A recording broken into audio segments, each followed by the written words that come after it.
ভাইরা আমার, রমজান মাস শেষে তিনটি আমল যদি আপনি ধরে রাখতে পারেন, তিনটি কাজ, রমজান চলে গেছে, এই তিনটা কাজ আপনি ছাড়েন নাই, এগুলো যদি আপনি ধরে রাখতে পারেন, ইনশাআল্লাহ আপনার জীবনটা রমজানময় হয়ে যাবে, গোটা বছরটা আপনার জন্য রমজান হয়ে যাবে এবং আপনার রমজানের ইবাদত সাধনা, সিয়াম সাধনা, সমস্ত বন্দেগী এবং ভালো কাজ সার্থক হয়ে যাবে যদি রমজানের তিনটা জিনিসকে আপনি ধরে রাখতে পারেন। কয়টা জিনিস? তিনটা বলবো সেগুলা। নাম্বার 1, 5 ওয়াক্ত নামাজ। আমাদের অনেক ভাইরা আছি সারা বছর নামাজের ব্যাপারে গাফিলতি উদাসীনতা করলেও রমজানে কোনো গাফিলতি করি নাই। আলহামদুলিল্লাহ রমজান মাসটা পুরা মাস নামাজ পড়ার চেষ্টা করছি। অনেকে আছেন না, কিন্তু রমজানের পরে এখন আর নিয়মিত পারতেছেন না। ভাই, আর কিছু না পারেন, বেশি কিছু না পারেন, রমজানে যে 5 ওয়াক্ত নামাজের অভ্যাস করছেন ওই অভ্যাসটা ধরে রাখেন। মরণ পর্যন্ত 5 ওয়াক্ত নামাজে কোনো ছাড় কম্প্রোমাইজ দিয়েন না, কোনো প্রকার ত্রুটি করিয়েন না। আল্লাহর কসম, ঈমানের পর 5 ওয়াক্ত নামাজের চাইতে গুরুত্বপূর্ণ কোনো আমল আল্লাহর জমিনে কোরআন এবং হাদিসে আরেকটা নাই। নামাজের চাইতে গুরুত্বপূর্ণ কোনো আমল আছে? ঈমানের পর 5 ওয়াক্ত নামাজের চাইতে গুরুত্বপূর্ণ, ফজিলতপূর্ণ, মর্যাদাপূর্ণ কোনো আমল কোরআন এবং হাদিসে আরেকটা। কিন্তু দুঃখের বিষয়, আমরা অনেক মুসলমান আছি বাংলাদেশে, আমরা নামাজ ঠিক মতো পড়ি না। কেউ 4 ওয়াক্ত পড়ে, ফজর পড়ে না, অথবা পড়লে 7টা বাজে উঠি পড়ে। কেউ শুধু জুমা পড়ে, মাঝে মধ্যে পড়ে টক্কা টক্কা। এরপর তিনি আবার নিজেকে খাঁটি মুসলমান দাবি করেন। আবার মুখে বলেও অনেকে, নামাজ না পড়লে কি হয়েছে? কি আছে? ঈমান আছে। নামাজ না পড়লে কি হয়েছে? কি আছে? ওনার ঈমান আছে। এটা বলে মামুর ভাইয়ের আবদার। নামাজ পড়বেন না, আবার বলবেন ঈমান সব ঠিকঠাক আছে। এটা হলো মামুর ভাইয়ের আবদারের মতো, মানে বোগাস আবদার, ভিত্তিহীন আবদার। এই আবদার কোরআন সুন্নাহর সম্মত নয়। ওমর ফারুক রাদিয়াল্লাহু তাআলা আনহু বলেছেন, লা হাজ্জা ফিল ইসলাম লিমান তারাকাস সালাহ। যে মুসলমানের সন্তান নামাজ পড়ে না, নামাজ ত্যাগ করে ইচ্ছাকৃত ঠান্ডা মাথায়, ইসলামে তার কোনো হিস্সা নাই, কোনো অংশ নাই, তার ইসলামে কোনো ভাগ নাই, ইসলামে তার কোনো নাম নিশানা নাই, যে নামাজ ইচ্ছাকৃত ত্যাগ করে। অনেক ইমামদের মতে ইচ্ছাকৃত ঠান্ডা মাথায় কেউ নামাজ ত্যাগ করলে সে ইসলাম থেকে খারিজ হয়ে যায়। এত জঘন্য ব্যাপার। অন্য যত আপনি গুনাহ করেন না কেন, গুনাহের কারণে আপনি পাপিষ্ঠ হবেন, অপরাধী হবেন, শাস্তিযোগ্য হবেন, কিন্তু বেঈমান হবেন না। নামাজ এমন একটা আমল, অনেক ইমামদের মতে এই নামাজ ত্যাগ করলে মানুষ বেঈমান হয়ে যায়, কাফের হয়ে যায়। আমাদের বাংলাদেশে মানুষের ঈমান মাশাআল্লাহ এত মজবুত, এটা লোহা দিয়া পিটাইলেও, কামারের লোহা দিয়ে পিটাইলেও আমাদের ঈমান যায় না।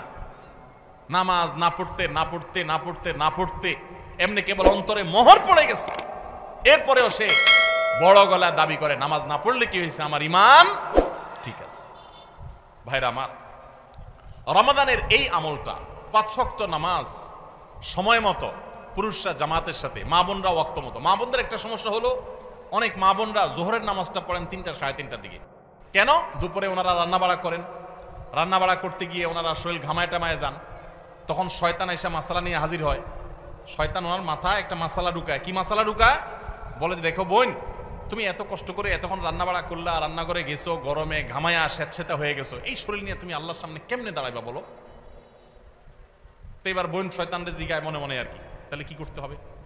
এবার শয়তান তার মনে মনে বলে দেয় যে, আরে নামাজ তুমি ঠান্ডা মাথায় ফ্রেশ মুডে পড়বা, হাতের কাজ শেষ করে নাও, রান্না বাড়া শেষ করে নাও, সবাই খাবার টাবার দিয়ে নাও, তুমি বাথরুমে যাও, সুন্দর করে গা ডলে গোসল করো, ফ্রেশ হয়ে আসো, এরপরে 3টা, 3:30 আসরের নামাজ সুই সুই হয়ে যাবে, এবার তুমি ফ্রেশ মুডে একটু নামাজ পড়ো। কাজটা কি ভালো হইলো না খারাপ হইলো? দেখতে কিন্তু ভালো মনে হচ্ছে, তাই না? যে উনি ফ্রেশ মুডে নামাজ পড়বে। টাইম যদি পার হয়ে যায় তো এই ফ্রেশ মুডের 2 পয়সার কোনো মূল্য। আল্লাহ বলেছেন, ইন্নাস সালাতা কানাত আলাল মুমিনিনা কিতাবাম মাওকুতা, নামাজ ইমানদার জন্য নির্দিষ্ট সময় পড়াটা ফরজ করা হয়েছে। এজন্য মা বোনরা সময় হওয়ার পর দেরি না করে, অনেক মা বোনরা মসজিদে আজানের অপেক্ষা থাকেন, বলে মসজিদে পুরুষরা নামাজ না পড়লে মহিলারা বাসায় নামাজ পড়া যাবে না। না ভাই, পুরুষদের উপর ইসলাম এত ঝুলায় রাখে নাই মা বোনদেরকে। আরে মা বোনদেরকে যে পাওয়ার ইসলাম দিয়েছে, পৃথিবীর নারীবাদীদের 14 গোষ্ঠীর জন্মের বহু আগে ইসলাম নারীদেরকে আকাশে তুলে রেখেছে। এরা এগুলো চিন্তাও করতে পারবে না, এত মর্যাদা দিয়েছে।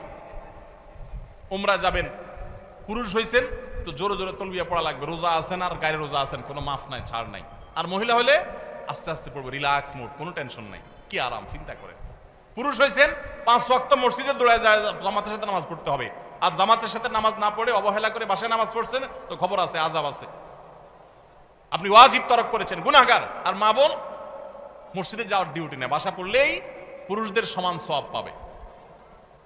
ভাই একটা একটা করে আমি দেখাই, অন্তত 10-20টা আমল আমি দেখাতে পারবো যে পুরুষদেরকে আল্লাহ এবং তার রাসূল কষ্ট করে করতে বলেছেন। একই কাজ মহিলাদের বিনা কষ্টে আরামসে রিল্যাক্স মোডে করতে বলেছেন, সওয়াব সমান, কোন কোন ক্ষেত্রে আরো বেশি। নবী সাল্লাল্লাহু আলাইহি সাল্লাম বলেছেন ওয়া বুয়ুতুহুন্না খায়রুল লাহুন্না, নবীজির মসজিদে এসে পুরুষরা নামাজ পড়ে যে সওয়াব পাবে, যেই মহিলা নবী সাল্লাল্লাহু আলাইহি সাল্লাম পিছনে নামাজ পড়তে চেয়েছেন তিনি বলেছেন তুমি তোমার বাসায় পড়লে সওয়াব আরো বেশি হবে। মা বোনদেরকে ইসলাম এত সুযোগ দিয়েছে। তো যাই হোক, এত সুযোগ পাওয়ার পরও অনেক মা বোন তারা হেলায় হারা রমজানের এই আমলটা যদি ধরে রাখতে পারেন, পুরুষরা ওয়াক্ত মতো জামাতের সাথে আর মা বোনরা ওয়াক্ত হয়ে গেলে নিজ জায়গায় দেরি না করে নামাজ পড়ে ফেলেন, ইনশাআল্লাহ আপনার রমজান 30 দিনের হবে না, আপনার রমজান 365 দিনের হবে। সবাই 5 ওয়াক্ত নামাজ ঠিকমতো পড়বো তো ইনশাআল্লাহ।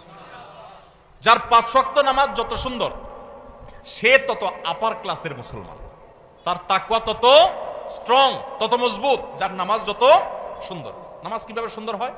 ধীরে সুস্থে পড়লে, সময় মতো পড়লে, মনোযোগ নিয়ে পড়লে, খুশু খুশুর সাথে পড়লে, সুন্দর কেরাত দিয়ে পড়লে, শুদ্ধ করে পড়লে, ভালোভাবে পড়লে, আস্তে আস্তে রুকু, আস্তে আস্তে সিজদা।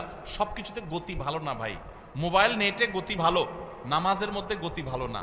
নামাজের গতি যত কম হবে, যত স্লো হবে, যত আস্তে আস্তে হবে, যত ধীরে ধীরে হবে, তত নামাজের মর্যাদা আল্লাহর কাছে বেশি হবে। আপনার মসজিদে যে মুসল্লি সবচেয়ে বেশি সময় নিয়ে নামাজ পড়ে, আপনি বুঝবেন এই লোকটা সবচেয়ে আপার ক্লাসের মুসলমান। নামাজের ক্ষেত্রে অন্তত, তার অন্য ক্ষেত্রে ত্রুটি থাকলে সে অবশ্যই দোষী হতে পারে, বাট নামাজটা তার সবচেয়ে সুন্দর, কারণ সে নামাজের সবচেয়ে বেশি সময় নিচ্ছে। এই জন্য সময় নিয়ে ধীরে ধীরে সুন্দর করে নামাজ পড়বো তো ইনশাআল্লাহ। রমজানে যারা নামাজ পড়ছেন ভাই, মরণ পর্যন্ত নামাজ পড়বেন। আপনারা কোরআনের একটা আয়াত শুনেছেন, জাহান্নামীদেরকে যখন জাহান্নামে নিক্ষেপ করা হবে, জাহান্নামীদের সাথে জান্নাতীদের কনভারসেশন হবে, কথোপকথন হবে। জাহান্নামীদেরকে জিজ্ঞাসা করা হবে মা সালাকাকুম ফি সাকার, তোমাদের কোন অপকর্মে, কোন বদভ্যাসে, কোন খারাপ কাজ তোমাদেরকে জাহান্নামে এনেছে বলো।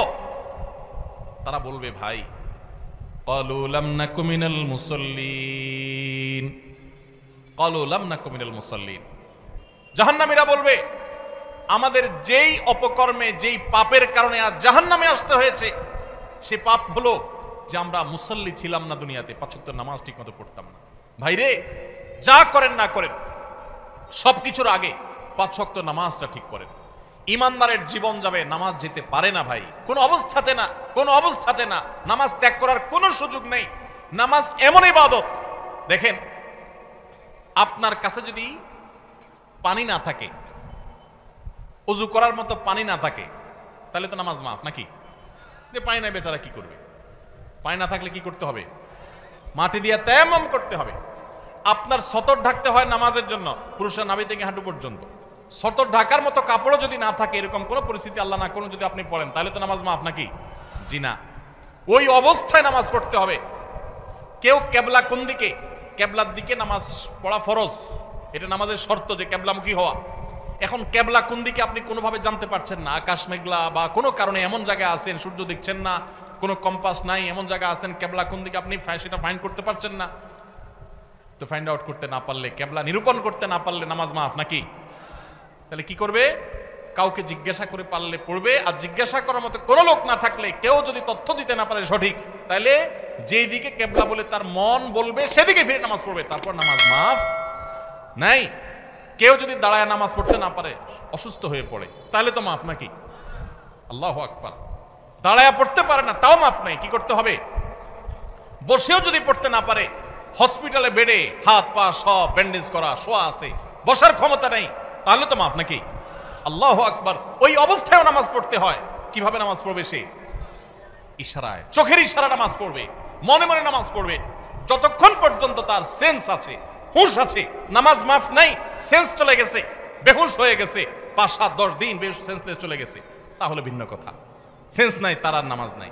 কিন্তু যতক্ষণ পর্যন্ত সেন্স আছে ততক্ষণ পর্যন্ত নামাজ আছে। এই জন্য ভাই নামাজ ত্যাগ করবেন না। প্রিয় নবী সাল্লাল্লাহু আলাইহি সাল্লাম আপনার আমার প্রাণের নবী, আমরা নবীর ভালোবাসার কথা বলি অনেকে। শুনেন, নবী সাল্লাল্লাহু আলাইহি সাল্লামের নামাজের ব্যাপারে কি সিরিয়াসনেস ছিল জানেন? ওনার জীবনের শেষের দিকে এসে যখন একা একা ওনার রুম থেকে মসজিদে এসে নামাজ পড়ার মতো ক্ষমতা ছিল না। আপনারা যারা মদিনায় গেছেন তারা দেখেছেন, ভিডিওতে অনেকে দেখেছেন, তার যে মিম্বর সেখান থেকে তার যে কবরটাই ছিল তার থাকার কক্ষ। এই দুইটার মধ্যে দূরত্ব কিন্তু সামান্য কয়েক হাত। আমাদের যে স্টেজটা আছে স্টেজের 2 গুণ বা 3 গুণ হবে বড় জোর, এতটুকু জায়গা। এই পাশের গ্রাউটার এক মাথা থেকে আরেক মাথা, এত বড় হবে না, এর অর্ধেক হবে। এইটুকু জায়গা হেঁটে আসার মতো শরীরে ক্ষমতা নাই। তখন পর্যন্ত প্রিয় নবী সাল্লাল্লাহু আলাইহি সাল্লাম তার এক হাত আলী রাদিয়াল্লাহু তাআলা আনহুর কাঁধে, আরেক হাত আব্বাস রাদিয়াল্লাহু তাআলা আনহুর কাঁধে দিয়ে, 2 সাহাবীর কাঁধে 2টা হাত দিয়ে পুরা শরীরের ভার তাদের উপরে ছেড়ে দিয়ে 2টা পাও মোবারক মাটিতে রেখে দাঁড়াবেন সেই শক্তি ছিল না মৃত্যুর আগ মুহূর্তে। পাগুলোকে মাটির সাথে টানতে টানতে রুম থেকে মিম্বার পর্যন্ত এসেছেন এবং নামাজ পড়াবেন ইমামতি করে সেই শক্তি নাই। আবু বকরকে নির্দেশ করেছেন আপনি নামাজ পড়ান, আমি নামাজের ইমামতি করার শক্তি নাই।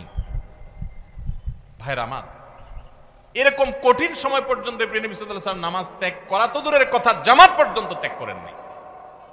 ওমর রাদিয়াল্লাহু তাআলার কথা আপনারা শুনেছেন, ফজরের নামাজের ইমামতি করতেছিলেন।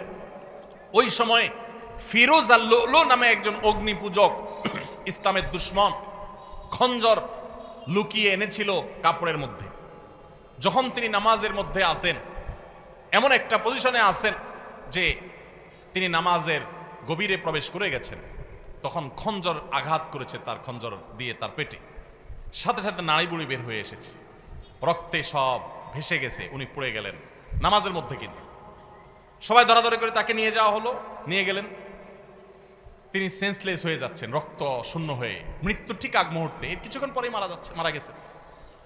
ওই সময় হঠাৎ করে তার যখন সেন্স আসছে, একটু মাথাটা উঁচু করার পর তার পরিবারের সদস্য দৌড়ে আসছে যে এত রক্ত ক্ষরণ হয়েছে, বোধহয় পানি টানি পান করার জন্য বলবে, শেষ মুহূর্তে মানুষ পানি খেতে চায় মরার আগ দিয়ে বা কিছু। যখন তারা দৌড়ে আসছে, উনি তাদেরকে বলতেছেন নামাজের মধ্যে যে আমার দুর্ঘটনা হলো, মানুষদের নামাজের কি হলো, জামাতের ব্যবস্থা হলো কিনা, নামাজের কি হলো সেই চিন্তা করছেন ওই মৃত্যুর মুহূর্তে পর্যন্ত। ভাইরে, মুসলমানের সন্তান নামাজ ত্যাগ করার কোনো সুযোগ নাই, সে নিজেকে মুসলমান দাবি করতে পারে না। ইমাম আবু হানিফা রাহমাতুল্লাহি আলাইহির মত যে যদি কেউ নামাজ ত্যাগ করে এবং তার মধ্যে অপরাধ বোধ থাকে যে আমি অন্যায়কারী, উচিত না আমার কাজটা করা, আমি শুরু করবো ইনশাআল্লাহ, আল্লাহ আমারে মাফ করুন, এরকম বোধ যদি কারোর মধ্যে থাকে সে কাফের হবে না, কিন্তু নামাজ ত্যাগ করা কিন্তু নবী সাল্লাল্লাহু আলাইহি ওয়াসাল্লাম বলেছেন আল-আহাদুল্লাযী বাইনানা ওয়া বাইনাহুম তারকুস সালাত, একজন অমুসলমানের সাথে আমাদের পার্থক্যের জায়গাটা হলো নামাজ ত্যাগ। এজন্য ভাই নামাজ পড়বো তো ইনশাআল্লাহ। রমজান মাসের এই একটা জিনিস যদি আপনি সারা বছর ধরে রাখতে পারেন, নামাজটা সুন্দর করে 5 ওয়াক্ত সময় মতো ঠিকঠাক মতো পড়েন, আপনার গোটা জীবন রমজান হয়ে যাবে ইনশাআল্লাহ। দ্বিতীয় যে আমলটা কথা বলছি রমজান করে ধরে রাখার জন্য, সেটা হলো ভাই কোরআনে কারীমের তিলাওয়াত। আমরা অনেকে আলহামদুলিল্লাহ তারাবিতে খতম শুনছি, তাই না? অনেকে মাশাআল্লাহ একটু কোরআন তেলাওয়াত করার চেষ্টা করছে। যারা পারি না পড়তে তারা পড়া শুরু করে দেন। আমরা সুন্নাহ ফাউন্ডেশন থেকে আপনাদের সর্বস্তরের সাধারণ মানুষের কোরআন শেখার সুবিধার্থে আমরা একটা কোর্স রেডি করছি। এটা প্রায় 80% কাজ ইতিমধ্যে সম্পন্ন হয়ে গেছে আলহামদুলিল্লাহ। এটা 20% কাজ বাকি আছে, আশা করছি খুব শীঘ্রই সেটা শেষ হয়ে যাবে। হয়ে গেলে এটা আমরা সবার জন্য ওপেন করে দেব। অনলাইনে আপনি নিজে নিজে কোরআন শিখতে পারবেন, তারপর আপনার এলাকার ইমাম মুয়াজ্জিনদের সহযোগিতা নিতে পারলে, ইমাম সাহেবদের সহায়তা নিতে পারলে আপনার জন্য আরো বেশি ভালো হবে। তো আপনারা যারা কোরআন পড়তে পারেন তারা কোরআন শিখে ফেলবেন, আর যারা পারেন তারা নিয়মিত পড়বেন। প্রতিদিন 10 লাইন 20 লাইন শোয়ার আগে বা যে কোনো একটা টাইম ফিক্স করবেন, এটা আমি কোরআন পড়ার সময় ঘুমাবো, চেষ্টা করা যাবে ইনশাআল্লাহ। রমজানের কোরআন তেলাওয়াতের আমলটা সারা বছর একটু হলেও ধরে রাখেন, আপনার জীবনটা বদলে যাবে, আপনি আমল করবেন। নাম্বার 3 নম্বর আমল হলো রমজান মাসটা মূলত গুনাহ ত্যাগের মহড়ার মাস, গুনাহ ত্যাগের প্রশিক্ষণ নেওয়ার মাস। আল্লাহ বলেছেন কুতিবা আলাইকুমুস সিয়ামু কামা কুতিবা আলাল্লাযিনা মিন ক্বাবলিকুম লাআল্লাকুম তাত্তাকুন, তোমাদের উপর সিয়াম ফরজ করা হয়েছে, তোমাদের পূর্বপুরুষদের উপর যেমন ফরজ করা হয়েছিল। কেন? যেন আশা করা যায় তোমরা মুত্তাকি হতে পারো। মুত্তাকি মানে কি? গুনাহ ছাড়া শেখা। পৃথিবীতে যত অপরাধ হয় দুনিয়াতে যত পাপের কাজ হয়, এই সমস্ত অপরাধ, সমস্ত পাপের কাজ সাধারণত দুই কারণে হয়। এক হলো পুণ্য বৃত্তির কারণে হয়, আর হলো যৌন বৃত্তির কারণে হয়। মানুষ পেটের তাড়নায়, যৌন তাড়নায় বেশিরভাগ ক্ষেত্রে খুন খারাপি, অপরাধী, রাজধানী, নানা রকমের অনাচার অন্যায় করে। রমজান মাসে যে আমরা রোজা রাখি, একটু চিন্তা করে দেখেন, এত কাজ থাকতে আল্লাহ তাআলা কেন বললেন পানাহার করা যাবে না, যৌনাচার করা যাবে না? এটা তো আল্লাহ বলেন নাই যে রমজান মাসের রোজা হলো দিনে ঘুমানো যাবে না। ঘুমের রোজা হতে পারতো না যে ঠিক আছে সুবহ সাদেক ফজর আযান থেকে নিয়ে মাগরিব পর্যন্ত ঘুমানো যাবে না, এটাই রোজা হতে পারতো না? সেটা না হয়ে আল্লাহ বললেন কি বিধান দিলেন? যে সুবহ সাদেক থেকে নিয়ে সূর্য ডোবা পর্যন্ত দুইটা কাজ করা যাবে না। কয়টা কাজ? একটা হলো পানাহার করা যাবে না, খাওয়া পান করা যাবে না, আরেকটা হলো যৌনাচার করা যাবে না। কেন ভাই? এর কারণ হলো এই দুইটা জিনিসকে যদি মানুষ কন্ট্রোল করা শিখে, এই দুইটা জিনিসকে মানুষ যদি নিয়ন্ত্রণ করা শিখে, মানুষ কেমনি জিনিস হবে? সমাজে কোনো অন্যায় থাকবে না, কোনো অপরাধ থাকবে না, অপরাধ প্রবণতা থাকবে না। আমরা যতটা অপরাধ করি মুসলমান নামধারী হওয়া সত্ত্বেও, ততটা আমাদের মধ্যে এই দুইটাকে আমাদের কন্ট্রোল করার ক্ষমতা না থাকার কারণে যত ঘুষ, যত সুদ, যত দুর্নীতি, যত অনাচার, যত আর্থিক অনিয়ম, যত অপরাধ, আর্থিক অপরাধ হয়ে থাকে, এই সবগুলো হয়ে থাকে দুর্নীতির কারণে, মানুষের ক্ষুধা, মানুষের টাকার লোভ, মোহ, এগুলোর কারণে। আমাদেরকে ইসলাম রোজার মাধ্যমে সেটাকে কন্ট্রোল করা শিখাইছে যে বান্দা, তোমার পেটে ক্ষুধা আছে, তোমার সামনে খাবার আছে, তোমার পেটে, তোমার গলায় পিপাসা লেগেছে, তোমার সামনে পানি আছে, কেউ দেখছে না, বদ্ধ রুমে আছো, সিসি ক্যামেরাও নাই, তুমি একা একা রুমে আছো, চুপচাপে খেয়ে নিতে পারো, পানি পান করলে করতে পারো, কিন্তু আপনি করছেন না। এই যে আমার সামনে সুযোগ আছে কিন্তু আমি খাচ্ছি না, কেন? আল্লাহ নিষেধ করেছে। ঠিক একইভাবে আমার সামনে ঘুষ নেওয়ার সুযোগ আসবে, সুদ নেওয়ার সুযোগ আসবে, দুর্নীতি করার সুযোগ আসবে, চাঁদাবাজি করার সুযোগ আসবে, মাস্তানি করার সুযোগ আসবে, আর্থিক অনিয়মের সুযোগ আসবে, রাষ্ট্রের সম্পদ আত্মসাতের সুযোগ আসবে, রিলিফের টাকা মারার সুযোগ আসবে, অন্যায় করার সুযোগ আসবে, 2 নম্বর পথে কামাই সুযোগ আসবে, কিন্তু আমি করবো না। কেন? আমার আল্লাহ নিষেধ করেছে।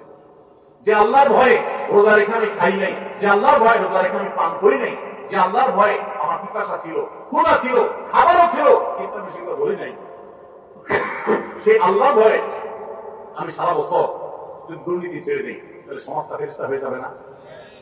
ঠিক একইভাবে যৌন বৃত্তির কারণে, যৌন তাড়না, আকাঙ্ক্ষার কারণে, এটা নিয়ন্ত্রণহীন হওয়ার কারণে মানুষ খুন, খারাপি, মাদক, নানা রকমের অপরাধের সাথে মানুষ জড়িয়ে পড়ে।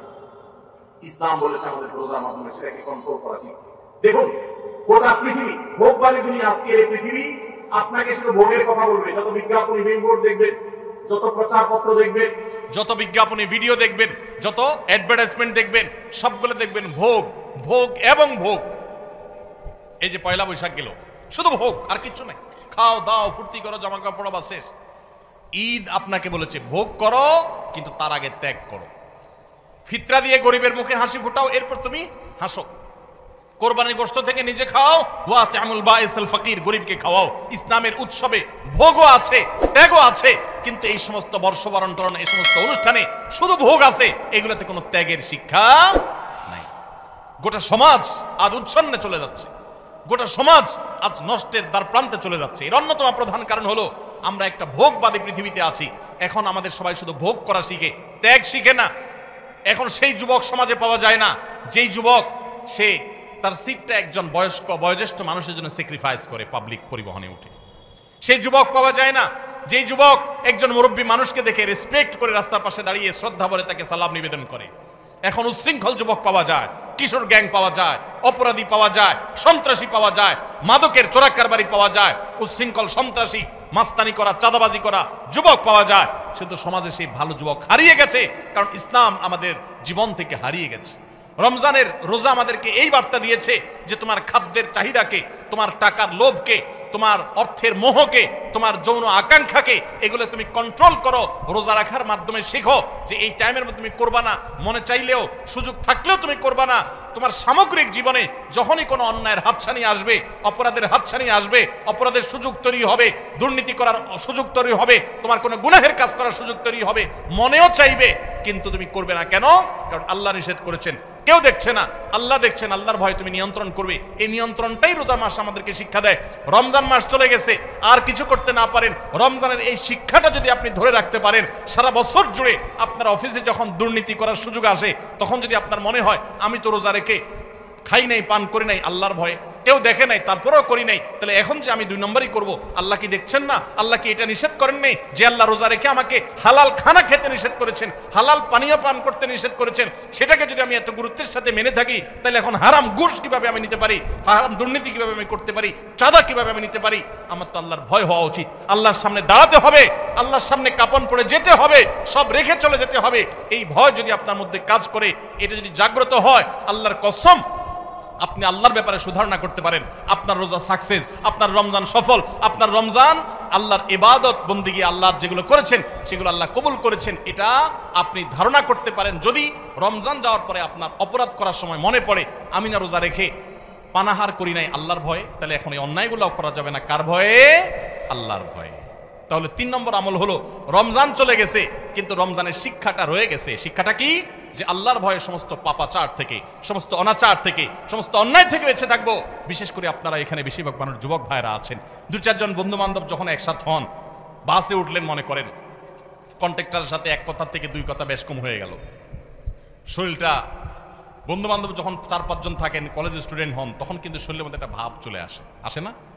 একা একা থাকলে তো একেবারে বিড়ালের মতো সোজা থাকে, তাই না? ভদ্র মানুষের মতো ভাঁটা চাইলে দিয়ে দেন। যখন বন্ধু 4-5 জন থাকেন, তখন কন্ট্রাক্টরের সাথে 1 কথা বেশি 2 কথা হইলেই হাতা গোছানো শুরু, এই বেটা কার সাথে কি বলতেছিস, চিনস?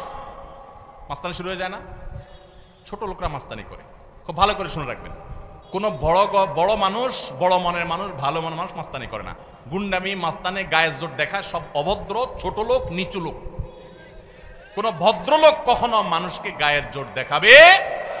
যদি কারোর কোনো কিছুতে গায়ের জোর আগে চলে আসতে হয়, বেশিরভাগ ক্ষেত্রে মাস্তানি গুন্ডামি করার মানসিকতায়, বুঝতে হবে এটা হলো আস্ত ছোট লোক। ছোট লোক ছাড়া কোনো ভদ্রলোক কোনোদিন কাউকে গায়ের জোর দেখাবে। দুর্বলের প্রতি যদি কেউ চাপিয়ে পড়ে, দুর্বলের প্রতি যদি কেউ ঝাঁপিয়ে পড়ে, এর মতো কাপুরুষ, এর মতো ছোট লোক, এর মতো নিচু লোক আল্লাহর জমিনে আরেকটা নেই। যুবক ভাইরা, মাস্তানি করার জন্য যোগ্যতার দরকার হয় না। মাস্তানি কুকুরে পারে, মাস্তানি বাঘে পারে, মাস্তানি সিংহে পারে, মাস্তানি হিংস্র জীবজন্তু করতে পারে, মাস্তানি সাপে করতে পারে, মাস্তানি আল্লাহর অনেক এই সমস্ত হিংস্র জীবজন্তু প্রাণীরা পারে। বিনয় এটা মানুষ পারে, এটা সবাই পারে না। বিনয়ী হবেন না অহংকারী হবেন?